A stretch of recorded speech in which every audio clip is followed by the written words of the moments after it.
Want to build trust fast with lenders and secure funding for your supplement startup? Well, with over 20 years in the industry, I've seen how lender doubts and compliance pitfalls trip up most founders. That's why I've nailed down these 3 things that you need: proven trust building strategies, the exact information that investors want, and how to put their minds at ease about compliance. So in this video, I'm going to break down each step from a compliance angle that you won't hear anywhere else.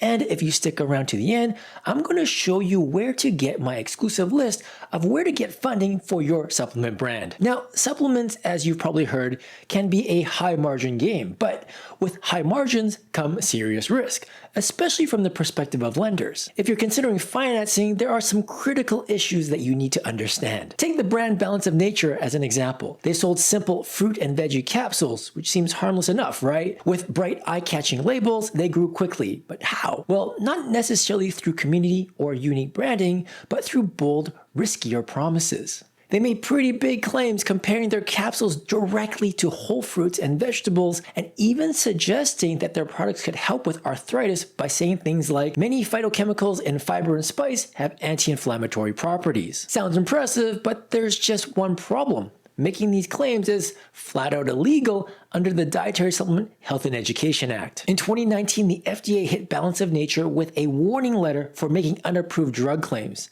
In 2022, the FTC piled on, ordering them to stop false advertising and misleading testimonials that implied that their product could cure diseases. But Balance of Nature ignored these warnings, so in 2023, the FDA went nuclear, ordering them to shut down completely until they fixed their violations. Practically overnight, they lost Amazon listings, retail trust, and millions in revenue. So why did this happen, right? Well, it's because they built their entire business on a promise that they weren't legally allowed to keep. And yes, while sales may look great, investors are savvy of the longer term effects and the impact of poor compliance and operations. This story illustrates key risks that lenders worry about, specifically in the supplement industry. First is that supplements are heavily regulated. How you market and manufacture your product matters a lot. These are products that people ingest, so if you get it wrong, customers can get seriously hurt or even die, especially if you cater to older adults, children, babies, or people with specific health conditions. The second worry is that supplements are easy to copy. Without a clear competitive advantage, you risk being drowned out by copycats. And third, the industry is filled with brands that don't play by the rules.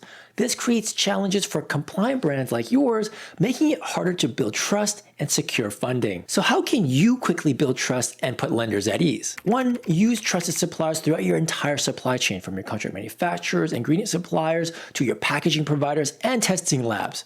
Partnering with reputable companies gives lenders confidence that your products are safe, compliant, and reliable. Number 2 is to have a clear strategy to protect your brand from copycats today and in the future. This could mean building a strong, loyal community around your brand or leveraging unique expertise and credentials that competitors can't easily replicate. 3, make sure that you're fully compliant with FDA and FTC guidelines.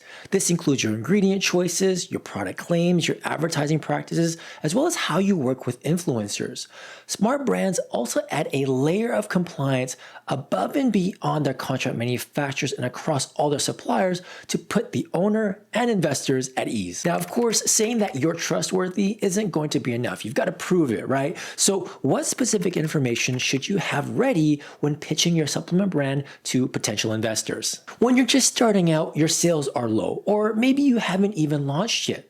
So when you approach lenders, they're not really betting on your product, they're really betting on you. And while that bet might look logical on paper, it's always an emotional decision underneath. In his book Blink, Malcolm Gladwell explains how our brain makes snap judgments through something called thin slicing. Take psychologist John Gottman, for example. He can watch a couple talk for just a few minutes and predict with over 90% accuracy whether they're going to stay together. The data's there, but the decision is instant and emotional. Investors do the same thing. They can read your spreadsheets, your PowerPoints, but they're going to thin slice you. Your confidence, your clarity, your energy, logic is the filter, but emotion seals the deal. So your goal? Well, you got to pair solid numbers with proof that you live and breathe this industry, that you know how supplements are made, marketed, and sold. Now, I don't expect you to know everything, but you have to realize that numbers open the door, but instinct, your lender's gut, decides if you stay. You're not here to push them to bet on you, you're here to make them want to bet on you. So what should you have at the ready to back all of this up? First, I want you to have rock solid financials.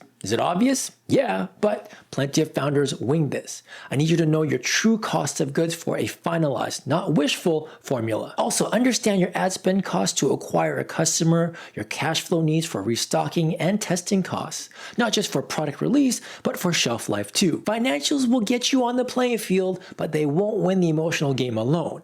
And if you haven't launched yet, well, that brings all of us to the second point, which is you've got to prove that people actually want your product. If you have early sales data, perfect. But if not, you're going to have to prove interest some other way. Maybe an active wait list, email list, site traffic, checkout data, or even a loyal social following. Don't drop just big random statements about the $50 billion supplement market. That's background noise. You want to demonstrate real demand. Next, you're going to need an origin story. Remember, they're backing you. They want to know who's behind the brand. What sets you apart? Is it grit? Is it industry know-how? Maybe it's a powerful network, or maybe it's a personal story that ties you to a particular mission. Now, lenders aren't in it just for the fun of it. They're in it to make money, which brings us to the next point. And that is show them the exit. Lenders care about one thing, getting paid back with interest. So you got to calm their nerves by laying out your plan to scale, get acquired, or attract private equity, right? You want to make it clear that you're thinking about what comes next. So now that you've got them listening to you, here's one more thing that you can do to tip the scales in your favor, and that is to add a credibility boost. Bring in a respected advisor, someone who can vouch for you, refine your plans, or open doors to big names and audiences. It's instant trust by association. Will every lender ask you for all of this information? Maybe not. But the fact that you have it and that you can talk through it with total confidence proves two things. Number one, that your business is grounded in data, and two, that you are the founder worth betting on. So now that you've got the lender's attention, there's one big elephant in the room that we have to address. You see, these days, lenders and investors know exactly how risky the supplement world can be. Even if you've proven your numbers, shown demand, and highlighted your expertise, they will have one burning question. Could your brand run into legal trouble? And that fear is justified. Look at Teamy Blends. They built a massive following for their detox teas, hyped by celebrities like Cardi B and Kylie Jenner. They sold everywhere online, including Amazon's. But two big missteps got them in hot water with the FTC. First, they made claims like detox, lower cholesterol, burn fat, even prevent and treat colds, all without proper evidence. The other issue, those celebrity posts, well, they didn't clearly disclose that they were paid promotions. It wasn't a slap on the wrist. They actually faced a formal complaint and ended up paying close to $1 million to settle. So it's no surprise that lenders are worried. And when we break it down, they're probably wondering, are your ingredients actually allowed? Are your claims legal? Is your manufacturer above board? How do you verify that they're even doing things right? How do you catch what you don't even know to look for? And how are you investing in quality and compliance now, not later? Getting your manufacturer, formula, testing, and labels in line with FDA rules is one thing.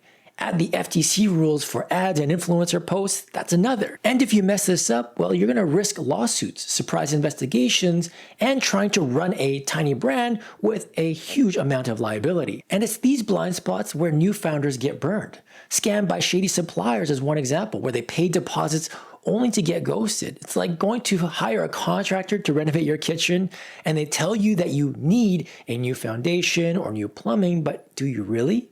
Or are they just upselling you because you don't know what to check? If only you had someone that you trust to double check before you put down that deposit. Now, could you figure this all out solo? Technically, you could. You could study the rules, read the fine print, even ask AI, but there's a few things to keep in mind. First, it eats up a ton of time, and every day that you're not selling costs you money. Number two, AI is smart, but it still fumbles compliance, especially for supplements. And number three, knowing is good, but wisdom is even better. Like the saying goes, knowledge is knowing that a tomato is a fruit, wisdom is not putting it in a fruit salad. A good advisor is going to help you skip the rookie mistakes and make sure that you walk into that lender meeting fully prepared. And if you want to work with me directly, check out the links in the description down below. All right, so you've made it this far in the video, and I believe I owe you a list of potential sources of funding.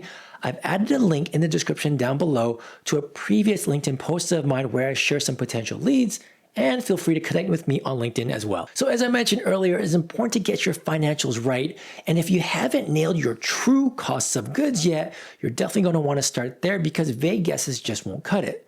So if I were you, I'd definitely check out this video where I break down the 5 steps to launch a supplement brand legally, including how to lock in reliable contract manufacturers so your numbers stand up to any lender's questions. I hope you enjoyed this video. I'll see you in the next one. Cheers.